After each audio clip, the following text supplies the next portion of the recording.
The most fundamental problem is population growth. In an area no greater than that of England, 75 million people are trying to scrape a living.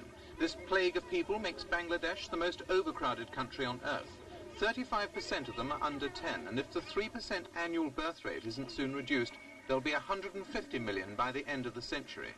But efforts to promote family planning have failed dismally, partly through ignorance and partly because most peasants try to have at least 2 sons as a sort of insurance against their old age. Inevitably, the biggest families are the poorest.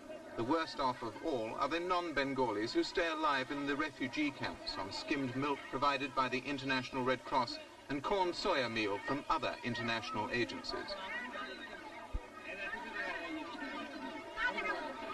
But a lot of this food is said to be pilfered by gangsters who sell it on the black market. Bangladesh desperately needs to modernize her agricultural industry.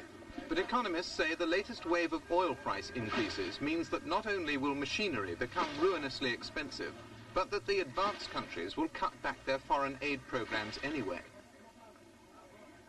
The staple diet is rice, which is grown in every available corner. But because of the population explosion, more and more rice is having to be imported and paid for in precious foreign currencies.